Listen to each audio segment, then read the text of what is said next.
50을 훌쩍 넘긴 사연 많은 여자입니다. 지금 와서 돌이켜보면 저는 참 지지리도 복 없는 사람이었어요. 40이 되어서도 기 한 번 펴고 살지 못하는 그런 인생이었죠. 인생 역전이라는 말을 들어보신 적 있나요? 저는 그런 말들을 들을 때면 허무맹랑한 남의 이야기라고 생각했어요.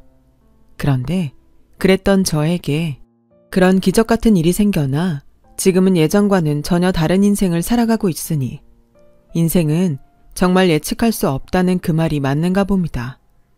저는 평범하지만 엄청 보수적인 집안의 장녀로 태어났어요.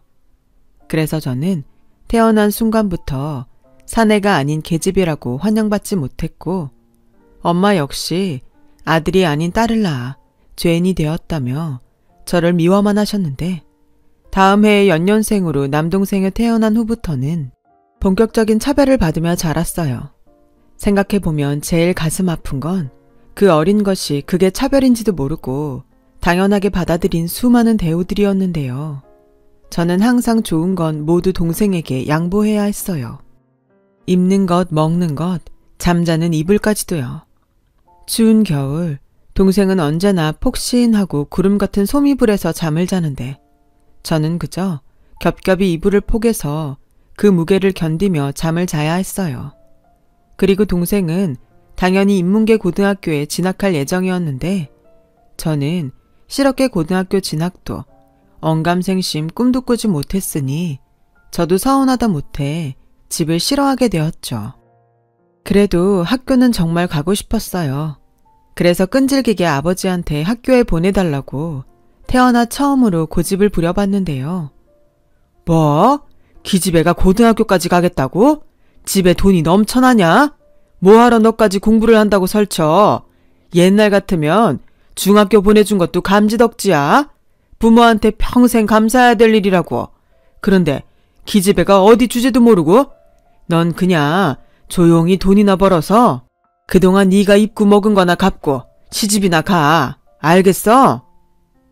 어떻게 자식에게 부모가 그런 소리를 할 수 있는지. 막말로 제가 태어나고 싶어서 태어난 것도 아닌데 뭘 그리 잘 먹고 잘 입었다고 그걸 갚으라고 하는 건지. 저는 억울했지만 달리 뾰족한 수가 없어 결국 고등학교 진학을 포기해야 했어요. 그리고 아버지의 등살에 17 나이로 방직공장에 취직을 했고 낮에는 공장에서 일을, 밤에는 가족들 몰래 공부를 했죠. 검정고시를 치고 싶었거든요. 공부를 하는 것이 무슨 범죄라도 된다고 그렇게 몰래 숨어서 했는지 저는 지금도 그때를 떠올리면 가슴이 저릿해 오곤 합니다. 그렇게 3년, 저는 20살이 되었고 동시에 검정고시에 합격했어요. 공부를 시작할 때만 해도 금방 합격할 수 있을 줄 알았는데 누구의 도움도 없이 그것도 퇴근 후에나 할 수 있는 공부였기에 그것도 저에겐 꽤 만만치 않았어요. 하지만 그때 처음으로 느꼈던 것 같아요. 세상에는 저 혼자의 힘으로도 할 수 있는 일들이 있다는 것을요. 그때부터 저는 조금씩 달라지기 시작했어요. 딸이라는 이유로 받아야 했던 부당한 대우를 거부하기로 마음먹었거든요.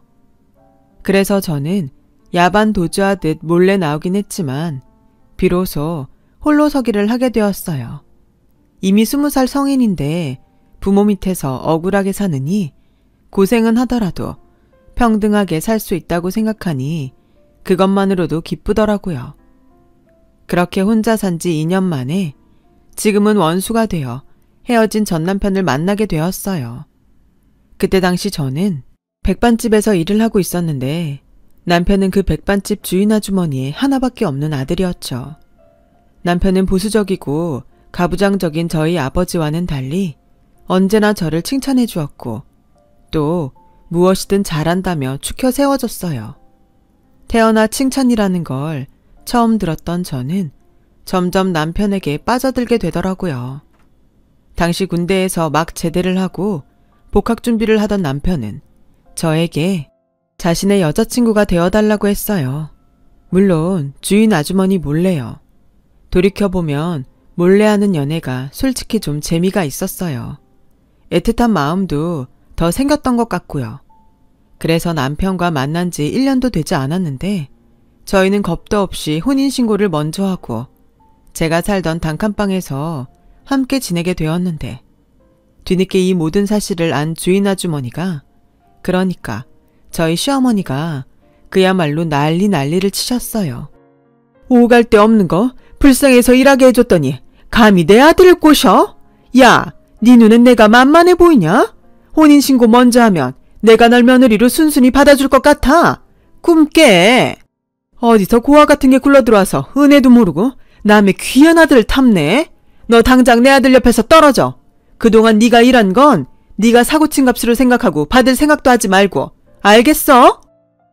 집을 나오면 억울한 일은 없을 거라고 생각했는데 시어머니의 일방적인 말을 듣고 있으니 내가 왜 혼자 이 모든 일을 책임져야 하나 억울했어요. 그래서 저 오빠 꼬신 적 없어요. 꼬셨다면 오빠가 먼저고요. 저희 둘 서로 좋아해서 함께 있기로 한 거예요. 뭐야? 서로 좋아해? 웃기고 자빠졌네. 내 아들이 대학생이야. 학교만 가도 너보다 이쁘고 잘난 애들이 얼마나 많은데 내 아들이 뭐가 아쉬워서 너 같은 걸 좋아해. 너 아무래도 정신을 덜 차린 것 같은데 오늘 내가 어떤 사람인지 똑똑히 보여줄게. 그렇게 팔을 걷어붙인 시어머니는 정말로 자기가 어떤 사람인지 저에게 톡톡히 보여줬어요. 얼마 없는 살림살이였지만 그것들을 혼자, 그것도 맨손으로 몽땅 부셔버리는데 저런 사람이구나 확실히 알겠더라고요. 하지만 저는 물러날 수 없었어요. 남편을 사랑하는 이유도 있었지만 그보다 더 큰 이유가 제 뱃속에서 자라나고 있었거든요. 그래서 이 사실을 이야기하려는 그 순간 어디서 듣고 왔는지 남편이 허겁지겁 집으로 달려와 이미 이성의 끈을 놓은 자신의 어머니를 말렸어요. 엄마, 이러지 마. 내가 잘못했어. 엄마한테 진작 말을 해야 했는데 내 잘못이야.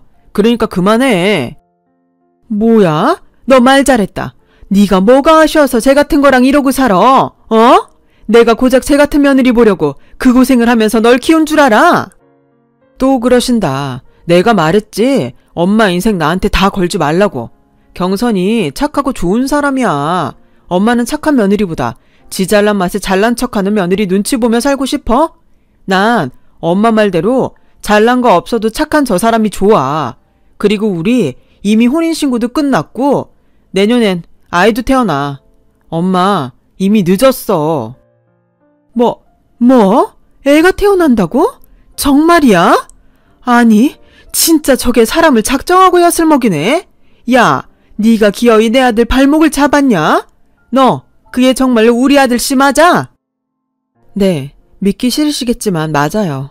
아무리 저를 무시하고 함부로 하셔도 이 아이 아버지는 저 사람이 맞아요. 그 후 기운이 넘치던 시어머니는 그 자리에서 뒷목을 잡고 주저앉으셨어요. 물론 그 뒤에도 계속 제 아이의 아버지가 당신 아들이 아닐 거라고 부정하셨지만 자기 아들이 맞다고 하는데 어쩔 도리가 있나요? 그렇게 저는 환영받지 못하는 결혼 생활을 시작했어요. 남편은 돈 좀 벌면 결혼식을 올려주겠다고 했지만 남편이 아직 직장도 없는 학생이고 저는 이미 부모와 연을 끊고 살고 있으니 굳이 결혼식을 올리고 싶다는 생각은 없었죠. 그래서 괜찮다고 지금도 충분히 행복하다고 말을 했는데 그 말은 진짜이기도 하는 동시에 거짓말이기도 했어요. 시어머니에게 간신히 결혼을 허락하는 대신에 저는 시어머니가 살고 있는 집에 들어와서 살라는 말을 들었고 그 뒤로는 임신한 몸인 걸 뻔히 아시면서도 그보다 더 심하게 가게 일과 집안일을 시키셨어요. 뻑하면 잘난 내 아들 꼬셔간 주제에 이까짓 게 힘들어? 라는 말을 하시면서요. 그렇다 보니 저는 몸도 마음도 힘든 시간을 보내야 했고 왜 나는 뭐 하나 쉬운 게 없을까? 혼자 몰래 눈물을 흘린 적도 많았지만 언제나 제 손을 잡아주는 남편이 있기에 참을 수 있었어요. 그렇게 5년 넘게 살았어요. 아이 키우랴 집과 가게에서 시어머니 눈치 보랴 제 꽃다운 시절을 다 흘려보내고 있었는데 시어머니가 사기를 당하는 통에 집이랑 가게를 모두 날리는 일이 벌어졌어요. 아우, 나는 이제 어떡하라고. 이 망할 것들. 사기칠 사람이 없어서 없는 사람 등에 칼을 꽂아? 아유. 엄마, 그러게. 나한테 미리 상의라도 하지. 이게 뭐야. 당장 갈 곳도 없는데 어떡해? 여보, 그만해. 어머니도 일부러 그러신 거 아니잖아. 내가 많지는 않지만 모은 거 조금 있으니까 어디 가서 방 하나는 얻을 수 있을 거야. 이미 엎질러진 물 어머니 힘들게 하지 마. 생 쇼를 하고 자빠졌네. 네가 그럼 내가 고마워할 줄 아냐? 어디서 내 아들한테 뭐라고 해? 이게 다 너 때문이야. 집안에 사람이 잘 들어와야 하는데 너 같은 게 들어와선 생전 안 당하던 사기를 당한 거라고. 알아? 그러니까 네가 책임져. 그 순간 화를 내야 하는데 한숨이 나왔어요. 저렇게 나올 줄 알았다면 가만히 있을 걸. 후회만 들더라고요. 하지만 애도 어린데 이제 와서 싫다고 할 수 없으니 제가 모은 돈으로 반지하에 방 2개짜리 빌라 월세를 얻어 들어갔고, 시어머니는 알아눕고 남편은 돈을 더 벌겠다고 낮에는 회사에, 밤에는 아르바이트를 했어요. 저도 집에서 부업을 했고요. 그렇게 10년 넘게 고생을 했어요. 그러는 사이 저와 남편은 먹고 사는 게 우선이라 돈에 집착하게 되었고, 영원할 것 같았던 남편의 사랑도 없어진 지 오래였죠. 하지만 남들도 다 그렇게 산다고 생각한 저는 딸아이만 잘 키울 수 있다면 모든 게 다 괜찮다고 생각했어요. 제가 워낙 딸이어서 받은 서름이 크다 보니 딸아이에게는 제가 겪은 일들을 하나도 겪게 하고 싶지 않았고, 그래서 딸아이가 하고 싶다고 하면 악착같이 굶는 한이 있어도 해주려고 노력했는데 시어머니는 그런 제 모습도 꼴보기 싫다고 하셨어요. 뭔 돈이 남아둔다고? 쓸데없이 기집애한테 공을 들여. 그럴 돈 있으면 애비 보약이라도 한 대 지어 먹여. 밖에서 돈 버느라 가진 고생을 하는데 네 눈에 네 새끼만 보이냐? 이럴 때 빵빵한 처가라도 있어봐. 내 아들이 저런 고생을 하겠어? 어머니 아들, 어머니가 사기당하는 바람에 고생하는 거잖아요. 벌써 잊으셨어요? 그리고 유정이가 남도 아니고 어머니 손녀인데 너무 그러지 마세요. 뭐야? 너 지금 나 때문에 내 아들이 고생한다고 했냐? 이게 아주 요즘 시엠이 무서운 줄 모르고? 오냐? 오늘 한번 날 잡자. 시어머니는 그렇게 말하고 용케 감나가는 것만 빼고 또 세간 살림을 부수기 시작하셨어요. 저는 딸아이와 밖으로 나갔고 집안에서 살림이 깨지고 부서지는 소리를 들으며 한숨을 쉬어야 했죠. 그렇게 한바탕 체력을 쓰신 시어머니는 이젠 온몸이 아프다고 자리에 알아 누우셨고, 언제나 제 편을 들어줬던 예전의 남편은 어른 비위 하나 맞추지 못하냐며 저를 못마땅하게 보는데, 제가 잘못한 것이 없는데 뭐라고 하니 그때부터는 부부 사이도 많이 멀어지기 시작했어요. 하지만 서로 잘 살겠다는 그 마음 하나는 있었으니 그 힘든 시간에도 억척을 떨며 살았더니 딸아이가 고등학교에 들어갈 즈음엔 10층에 있는 30평대 아파트를 하나 장만해 들어갈 수 있게 되었어요. 이삿날 유독 기분이 좋으셨던 시어머니는 이렇게 말을 하시더군요. 내 아들 덕에 어만 네가 호강한다. 안 그러니? 너 같은 게 어떻게 이런 아파트에 살아보니? 너 내 아들한테 고맙다고 절이라도 해라. 알겠어? 어머, 여기서 내려다보니 세상이 다 내 발밑에 있는 것 같구나. 그 아파트 사려고 제가 없는 살림에 적금을 몇 개나 부었는데 그 모든 공을 순전히 당신 아들에게만 돌리는 시어머니가 야속하긴 했지만 저도 이젠 이력이 났는지 화도 나지 않더라고요. 그렇게 모든 것이 잘 될 거라고 믿었던 그때 저는 한 번도 생각하지 못했던 일들을 겪게 되었어요. 그런데 그것 때문에 억울한 이혼을 당하게 됐어요.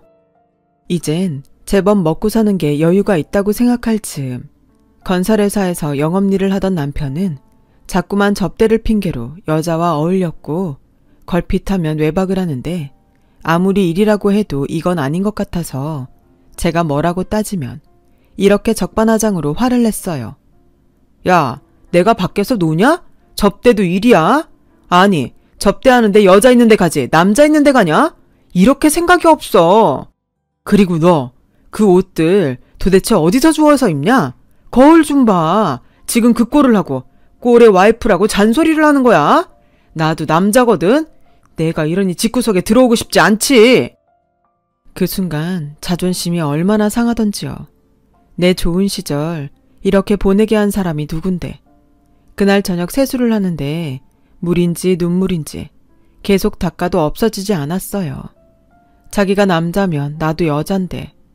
그러다 또 한 번은 술을 진탕 먹고 들어와서는 중요한 계약 서류를 놓고 갔다며 아침에 전화가 왔고 당장 10분 안에 계약서가 든 봉투를 가지고 회사로 오라고 소리를 치는데 어찌나 급하게 말하는지 겉옷도 챙겨 입지 못하고 겨우 지갑만 들고 서류를 챙겨 평소에 타지도 않는 택시를 잡아 탔어요. 그렇게 남편 회사에 도착해 헐레벌떡 남편에게 연락을 했는데 제 꼴이 창피했는지 인상을 잔뜩 구기고 다가오는 남편에게 누군가 아는 체를 했어요. 정 과장, 여기서 뭐해? 오늘 중요한 계약 있다고 하지 않았어? 이미 그쪽 사장님 도착하신 것 같던데? 계약서 들고 금방 갈 거야. 아, 집에다가 두고 왔구나. 이분은 사모님? 아니, 뭔 소리야. 우리 집에서 일하는 파출부셔. 서류 받았으니 가보세요. 저를 파출부라고 소개한 남편은 저한테 미안한 기색 하나 없이 자리를 떠났고 다리가 후들거려 그 자리에 멍하니 있던 제 귀에 남편의 목소리와 다른 사람들의 목소리가 날아와 꽂혔어요. 정 과장님, 사장님이 계속 찾으시는데 여기서 뭐 하세요? 그리고 저분은 누구? 정 과장네 부자야. 일하는 사람도 있어. 나 하마터면 사모님인 줄 알고 인사할 뻔했잖아. 부자긴 요즘 와이프가 바빠. 그리고 나도 눈이 있지. 어떻게 저런 여자랑 사냐?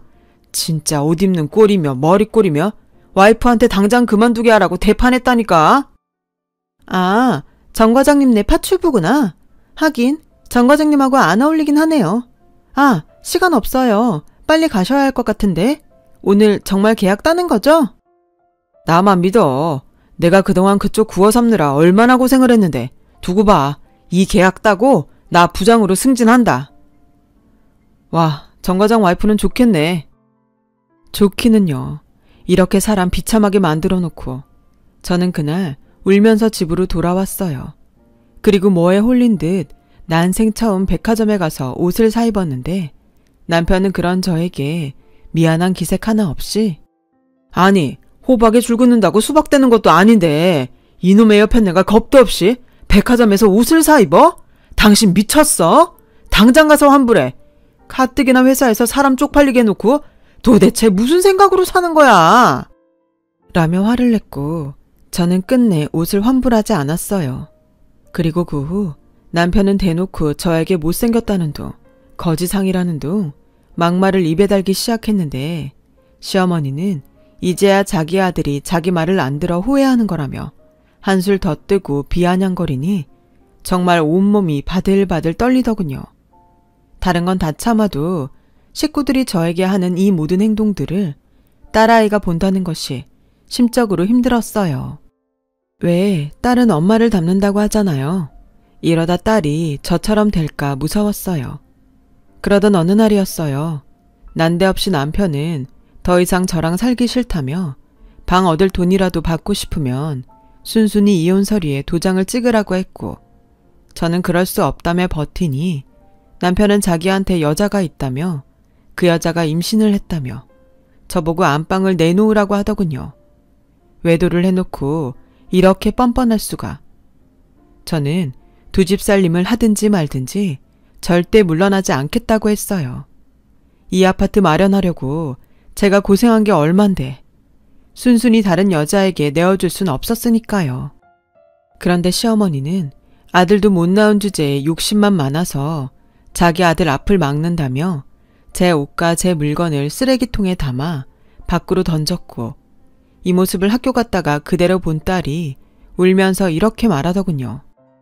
엄마, 그러지 말고 그냥 이혼해. 엄마가 왜 이런 꼴을 당해?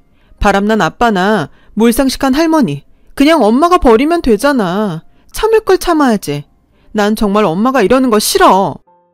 뭐? 몰상식한 할머니? 자식 교육 아주 잘 시킨다. 너 그 버르장머리 어디서 배웠어?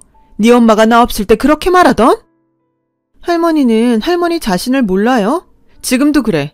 바람난 아빠를 탓해야지. 그 여자가 임신했다고 하니까 엄마 보고 나가라고요? 왜? 아들일까봐? 그래 이년아. 우리 집 대 네가 일 것도 아니잖아. 애당초 네 엄마 같은 사람이 네 아빠를 탐내서 일이 이 지경이 된 거야. 알겠어요. 그만해요. 저도 이제는 못 참겠네요. 이혼하면 되잖아요. 대신 당신들 원하는 대로 해줄 테니 내 요구사항도 들어줘요. 이 집 내가 어떻게 마련한지 어머니는 몰라도 당신은 알지? 다 달라고는 안 할 테니 이 집값의 절반 그리고 매달 우리 딸 양육비는 내놔. 그럼 이혼해 줄게. 뭐라고? 참 순진한 줄 알았더니 네가 욕심이 많구나. 그럼 법으로 하든가. 바람 펴놓고 이혼 도장 찍으라고 하는 당신이 맞나 내가 맞나. 어디 해봐. 그러는 사이에 그 여자 배는 점점 불러오겠네. 얘 겁먹을 거 없다. 그냥 내쫓아. 그리고 지 엄마 편만 듣는 저 딸년도 같이 내보내. 새 식구 맞는데 저런 것들 빨리 치워야지. 그러기만 해 아빠. 나도 절대 가만 안 있어. 아빠 회사 찾아가서 아빠가 어떤 사람인지 다 떠들 거야. 저 망할 것. 여태 누구 돈으로 먹고 공부했는데? 어머니, 유정이한테 막말하지 마세요. 어머니 돈으로 먹은 것도 공부한 것도 없으니까요. 당신이 선택해. 당신이 떳떳하면 어디 한번 해보자고. 나야 이혼 도장 안 찍어주면 그만이야. 참, 그때 또 한 번 배웠어요. 사람이 내지를 때는 내질러야 한다는 것을요.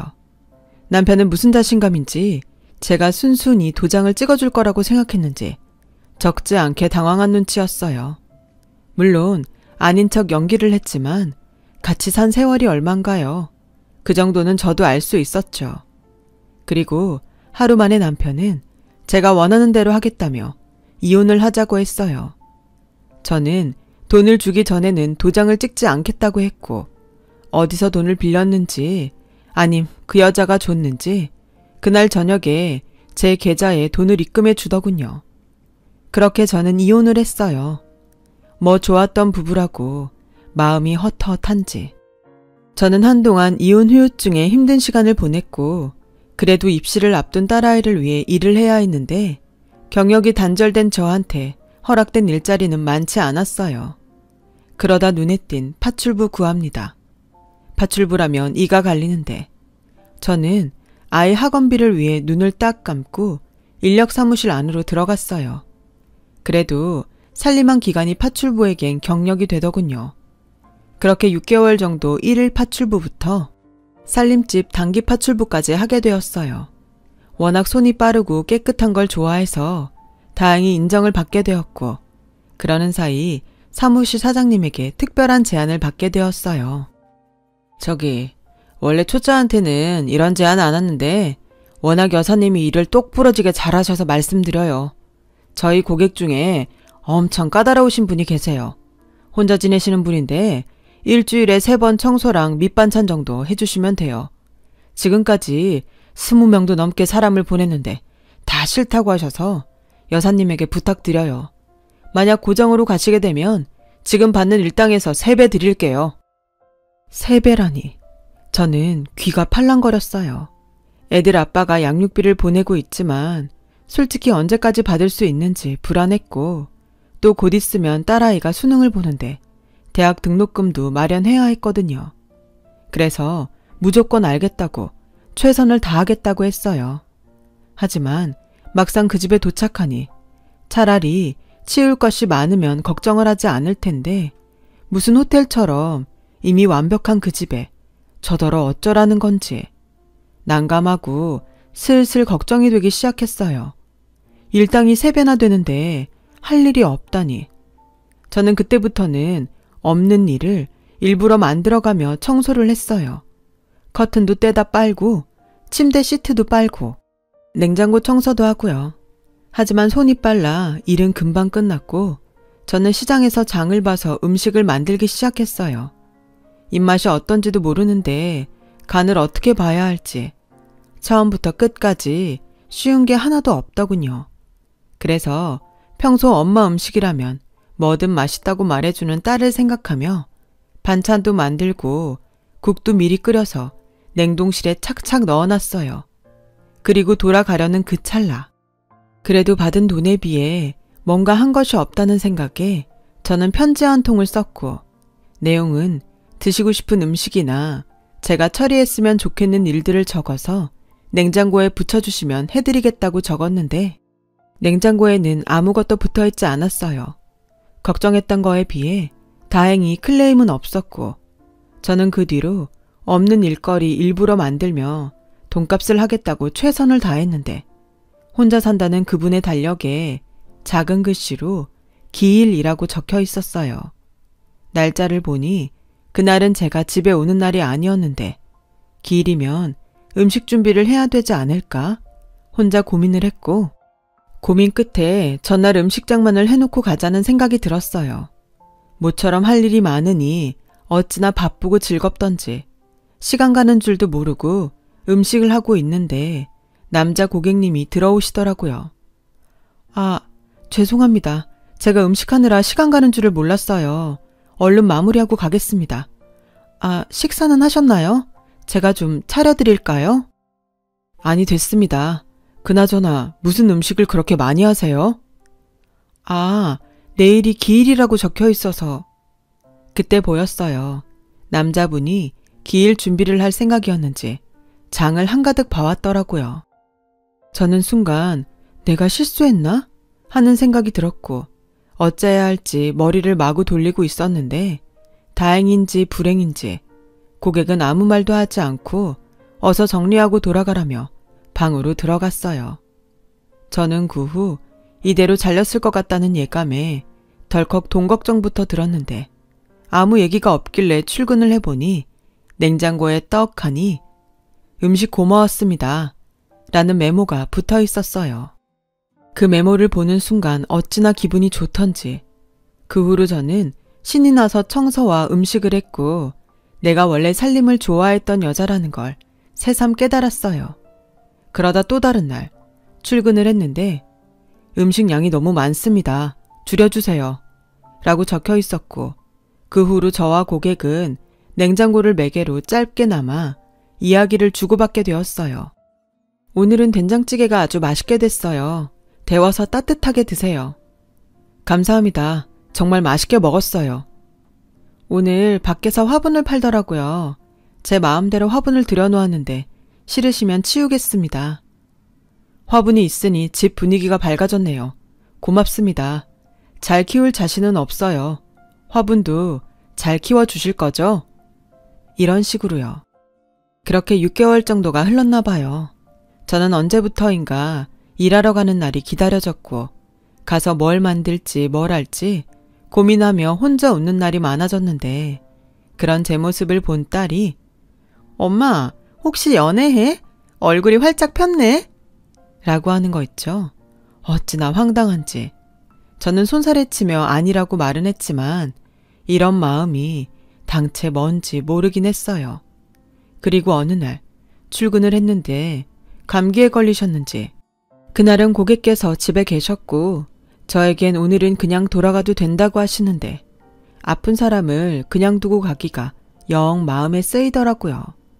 그래서 근처 약국에 가서 약을 사오고 전복죽도 한 냄비 가득 끓여놓고 냉장고에 죽이랑 약 꼭 드시라고 메모를 붙여놨는데 그 다음 날 저에게 고맙다며 화장품 세트가 담긴 쇼핑백이 냉장고 앞에 있었어요. 저는 이런 걸 함부로 받으면 안 될 것 같아 그날은 일부러 저녁상을 다 차려놓고 고객님을 기다렸는데 당연히 퇴근했을 거라고 생각한 제가 아직 가지 않고 있으니 많이 놀란 듯 고객은 당황한 모습으로 서 있더군요. 그래서 아니 이런 거 받으면 안 돼서요. 그렇다고 그냥 두고 가면 오해하실 수도 있을 것 같아서 직접 말씀드리려고 기다렸어요. 아, 그냥 감사해서 드리는 건데 마음만 받겠습니다. 몸은 좀 어떠세요? 식사 안 하셨을까봐 상은 차려놨는데 안 드시면 치워놓고 갈게요. 일부러 차리신 건데 치우지 마세요. 마침 배가 엄청 고프기도 하거든요. 아, 그러지 말고 같이 드시죠. 아니요. 제가 어떻게 고객님이랑 같이. 괜찮습니다. 저는 가서 딸이랑 먹으면 돼요. 따님이 있으시군요. 좋으시겠어요. 같이 밥 먹을 식구가 있으시니. 네? 저는 아무리 맛있는 걸 먹어도 혼자 먹으니까 맛있는 건지 모르고 먹거든요. 가족들이랑 같이 밥 먹어본 지도 한참 돼서. 아, 그렇다고 여사님이 해주신 음식이 맛이 없다는 소린 아닙니다. 아주 맛있어요. 음식 간이 이렇게 딱 맞는 분은 그동안 없으셨거든요. 저 괜찮으시면 같이 먹을게요. 가족은 아니지만 역시 식사는 혼자보다는 같이 먹는 게 맛있죠. 저는 그렇게 처음으로 고객과 함께 제가 만든 저녁을 먹었어요. 남편 말고 남자랑 밥을 먹어본 적이 없는데 그래서인지 밥이 입으로 들어가는지 코로 들어가는지 모르겠더라고요. 그런데 어색할 줄 알았던 식사 자리는 어느새 두런두런 이야기하는 자리가 되었고 저는 그곳에서 제가 차린 기일의 주인공이 고객님의 어머니라는 사실을 알게 되었어요. 저는 솔직히 전부인이라고 생각했거든요.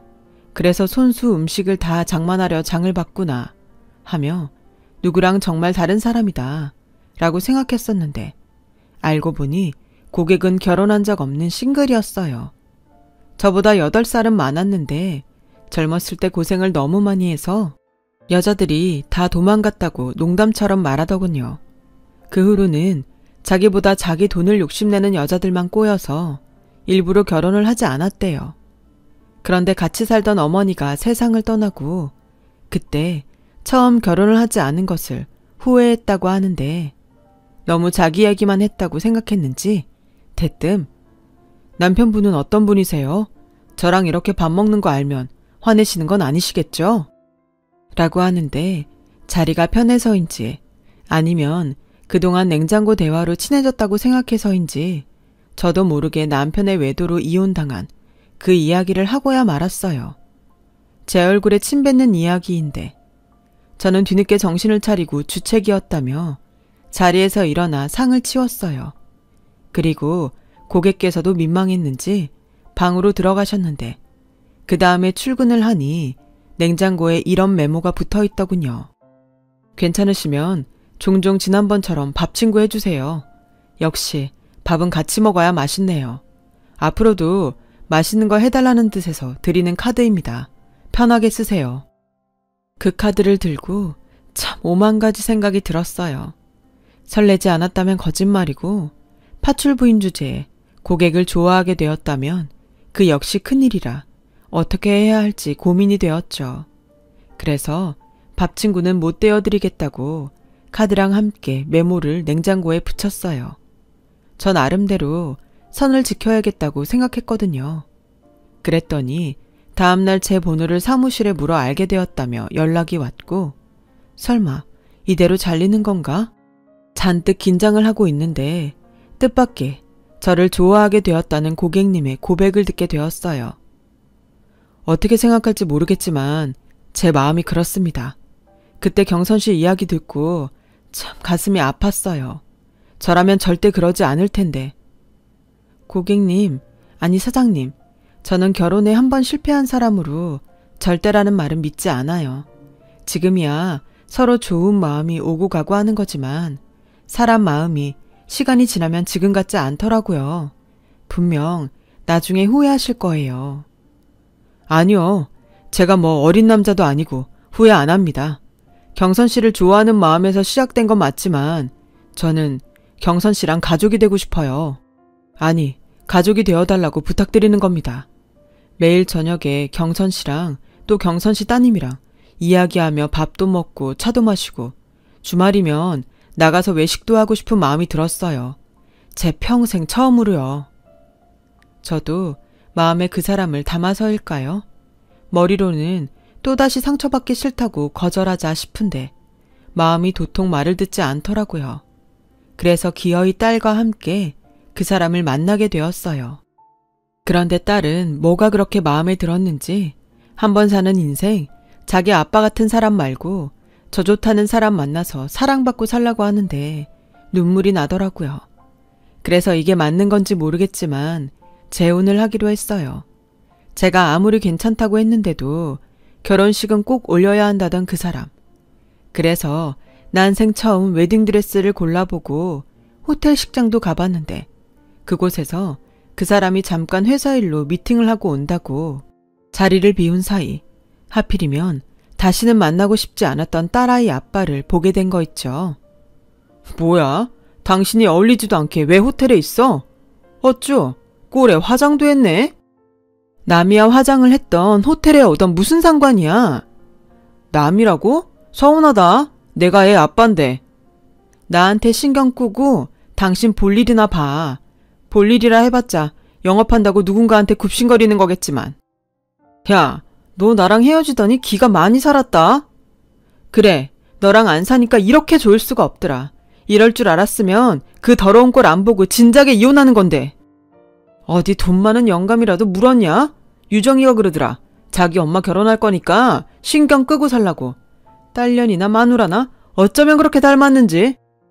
누가 당신 마누라야? 당신 마누라는 따로 있잖아. 아, 애는 잘 태어났니? 잘 봐. 정말로 자기 닮았는지. 뭐라고? 설마 당신 알았어? 뭘 알아? 그 애가 당신 애 아닌 거? 뭐야? 어떻게 알았어? 아니, 어디까지 아는 거야? 몰라. 내가 이혼당하고 알긴 뭘 알아. 근데 하나 짐작 가는 건 있었지. 나라고 아들 낳고 싶지 않았을까? 근데 우리 애 더 이상 안 생겼잖아. 당신 어머니는 내가 문제라고 하도 그러셔서 검사 받으러 간 적 있어. 근데 나는 아무 문제 없더라. 그럼 뭘까? 그래도 당신이 검사 받은 건 아니니까 설마 했지. 그래서 또 자기 애 아니라고 이혼이라도 했어? 그때였어요. 미팅 자리를 마친 그 사람이 제가 있는 쪽으로 다가왔고 딸아이 아빠의 얼굴은 한순간 일그러졌어요. 아니, 어쩔 줄 몰라 했다는 표현이 맞겠네요. 사장님, 정 부장, 안 들어오고 여기서 뭐 했어요? 난 안 오는 줄 알고 얘기 끝냈는데. 근데 내 와이프랑 아는 사이인가? 둘이 같이 있네. 저기, 제가 나중에 따로 얘기할게요. 그래요. 당신 편한 대로 해요. 그리고 정 부장, 이번 계약은 미안하게 됐어요. 우리랑은 영 방향이 맞지 않네. 아니, 그러지 마시고 사장님, 저희가 다 맞추겠습니다. 단가든 뭐든 다 맞출 테니 제발 계약만 해주십시오. 네? 부탁드립니다. 저 이 계약 못 따면 입장이 아주 곤란합니다. 단가를 맞추면 다른 곳 계산이 이상해질 텐데. 정 부장 입장 곤란한 건 나랑 상관없는 얘기고 난 깨끗한 사람이 좋아요. 내 스타일 알면서 그래요. 그리고 하나 더 알려주자면 난 내 식구 건드리면 그땐 더 가만 안 있어요. 그러니까 말귀 잘 알아듣고 다신 이 사람 앞에 얼쩡거리지 말았으면 좋겠네요. 이건 경고입니다. 그 사람은 그렇게 경고하듯 말하고 제 손을 잡고 호텔을 나갔어요. 나중에 어떻게 알았냐고 물으니 유정이한테 딱 한 번 애 아빠 사진을 본 적이 있다고 하더군요. 이놈의 기집애 언제 그런 사진을 보여줬는지. 아무튼 그날 이후로 저는 지금의 남편과 결혼식을 올렸어요. 그리고 딸아이와 함께 남편의 집으로 들어와 살게 되었고 전 남편은 남의 손에 딸을 맡길 수 없다며 딸아이를 자기한테 보내라고 했지만 이제 막 성인이 된 딸이기에 딸 스스로 자기한테 아빠는 지금의 아빠뿐이라며 선을 그었다고 하더군요. 졸지의 홀어머니를 혼자 모시게 된 전 남편을 생각하면 지금도 얼마나 고소한지 몰라요. 그러게 있을 때 잘하지. 이제 와서 후회한들 무슨 소용이 있겠어요. 그러거나 말거나 저는 현재의 남편의 사랑을 듬뿍 받으며 아주 행복하게 살고 있답니다. 딸아이도 하고 싶은 공부 계속하고 싶다고 유학을 갔는데 남편이 딸에게 하고 싶은 거 아빠 믿고 다 하라며 등을 밀어줬어요. 어찌나 고맙고 미안한지 그런 마음에 매일매일 남편에게 정성을 다하고 있습니다. 제가 남편에게 잘하니 남편도 저한테 언제나 잘해줘요. 여태 스스로 박복하다고 생각하며 살았는데 뒤늦게 복이 터지려고 그동안 그랬나 싶을 정도로 지금은 너무나도 행복합니다. 그래서 지금 감히 말할 수 있어요. 저는 뒤늦게 복이 터지려고 그동안 그랬나 싶을 정도로 지금은 너무나도 행복합니다. 그래서 지금은 감히 말할 수 있어요. 저는 복이 아주 많은 사람이라고요. 그리고 제 마지막 바람이 있다면 뒤늦게 만난 이 사람과 변하지 않고 지금처럼 건강하게 할머니, 할아버지가 되는 것입니다. 부디 저희 이 바람이 이루어지길 간절히 소망하며 기구했지만 지금은 너무 행복한 제 이야기를 마칠게요. 지금까지 제 사연을 읽어주시고 들어주셔서 감사합니다. 항상 건강하시고 바라는 일 모두 이루시길 진심으로 바라겠습니다. 여러분, 사연 댓글에 응원과 현명한 조언 부탁드려요. 좋아요와 구독은 저에게 큰 힘이 됩니다. 오늘도 좋은 일 가득하세요.